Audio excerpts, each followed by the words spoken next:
Welcome, my name is Hasard. I'm a fighter pilot for the Air Force. I spent the first half of my career flying the F-16. Now I fly the F-35. So I actually learned how to fly an aircraft similar to this called the T-6A. This is the Air Force's most advanced trainer, the T-6B. I have with me Slayer, who's an instructor pilot on it. Slayer, why don't you take it away? Yeah, we're going to be showing you the capabilities of the T-6 Bravo and how it differs from a T-6A. When we're flying and we're ranging off of other aircraft, we're using the HUD up top. As far as some of the other features, you're seeing 3 MFDs rather than legacy steam gauges. And what you can see is that we are able to teach to a lot more advanced pilots, all the way to, from the first time they do their dollar rides, all the way to students flying IFF. We captured some great footage from this flight, but before we show you that, we're going to go into what went into my training leading up to the flight in the T-6B.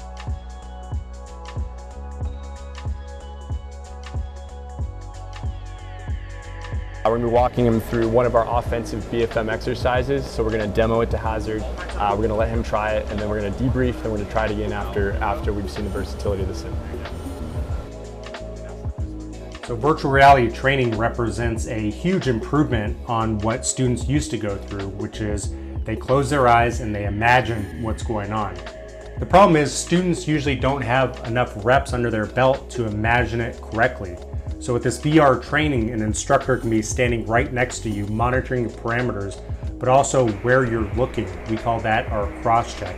And so it allows you to get those reps very quickly, and it makes for a better student a lot faster. All right, we're going to be taking off as a 2-ship. We're going to go to the MOA. We're going to be doing a GX, and we're going to be doing the high aspect gun picture that we did in the sim. We're going to be doing some more BFM 2 circle, another HAGs. We're going to take the defensive position. After that, we're going to be doing a low level, hitting two TOTs, and then coming back to land. Is that about right? You got it. Cool.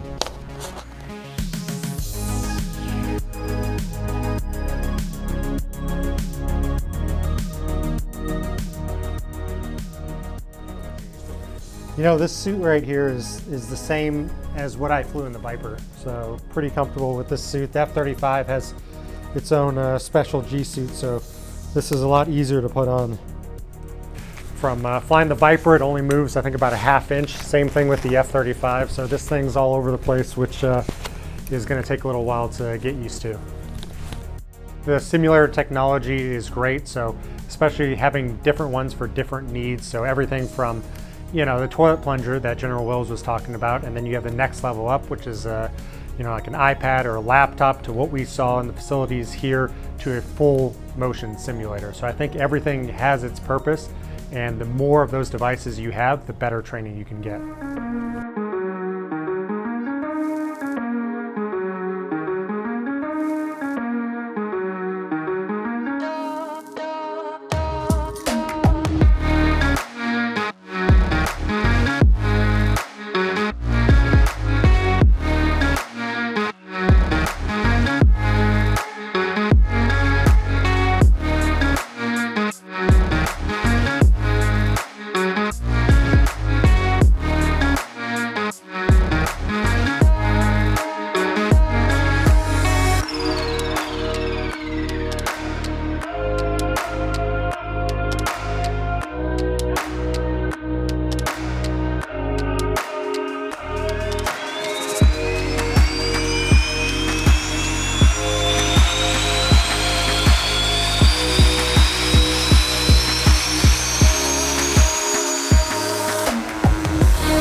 departing Randolph, we left as a 2-ship out to the MOA. That's the military operating area. That serves as our training ground.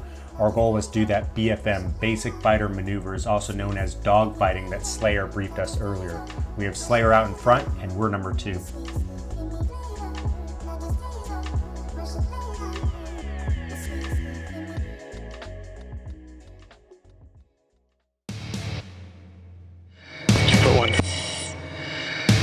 Put 1.8, 1.7. Basic fights on.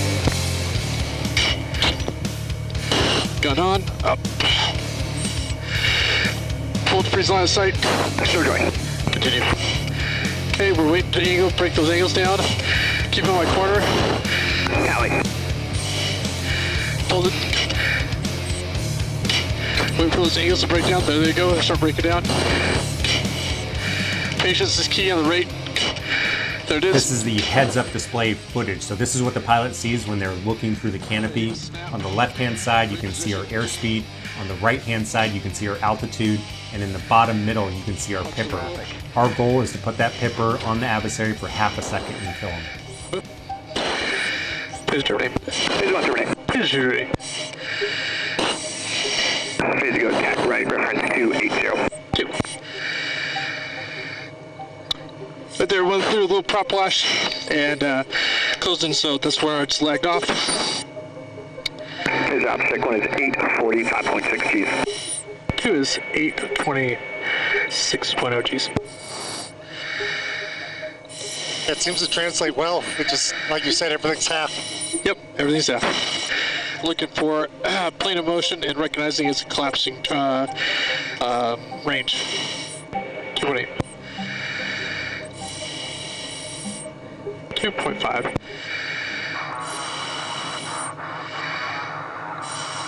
2.9. 2.1. 1.9. 0.7. Phase fights on. Okay.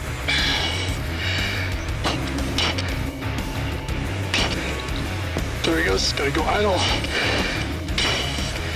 Beat up the energy. 180.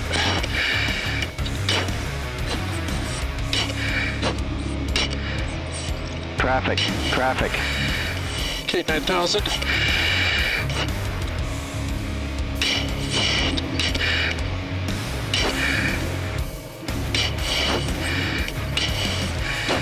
Okay, 8.5. Low aspect. Tight case met.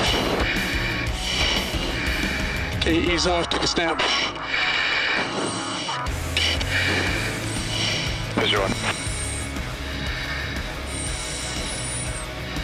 Laser push, uniform channel 20.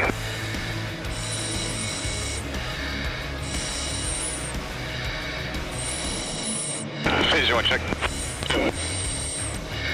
He's got the speed brakes out, so we're gonna match him. So I have closure problems, going down the same hole, so to speak. Idle boards can descend pretty quick. After a few sets of dogfighting, it was time to transition to our air-to-ground mission. So the T6B, similar to my F-16 and the F-35, it has multiple master modes. So we were able to switch from that air-to-air master mode to our air-to-ground master mode. Our job was to hit 2 targets. There are SAM sites, surface-to-air missile sites, trying to shoot us down. So our job was to weave our way around those SAM sites and hit 2 TOTs. So those are times over target. Regardless of if you are a transport pilot, a bomber pilot, or a fighter pilot, you have to learn to hit a TOT. From a fighter perspective, that's being able to maximize our lethality while giving the enemy the minimum time to react.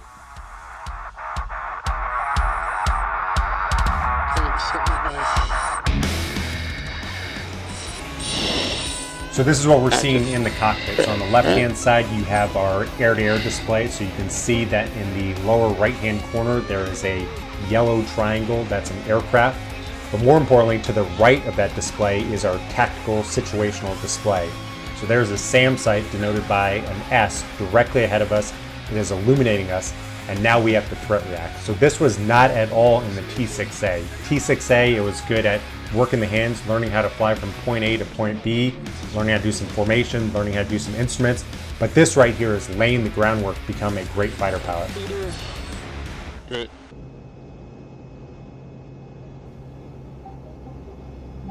After we took out our targets, it was time to return to base. So you can see that there's some weather out there. We had to close into a close formation as we went through the clouds, which takes a lot of skill as a pilot. I had a chance to reflect on our mission and all the things that the T6B brings that the T6A doesn't. So things that stuck out to me are the HUD, that's the heads-up display that the pilot sees when they're looking through the cockpit. That really mimics what we see as fighter pilots. Next is the MFD, those multifunction displays, the screens that are in front of us that showcase the tactical environment. And lastly are the multiple master modes. So as fighter pilots, we have something called the piccolo drill. We have multiple master modes. We can literally do thousands of commands by keeping our hands on the stick and throttle in the beginning. Now you might have noticed that there's big Navy lettering on both our planes, and that's because these aircraft are on loan from the Navy. The Air Force has T6As, but they're going to be transitioning into something even more advanced than the T6B, so it's definitely an exciting time for pilot training.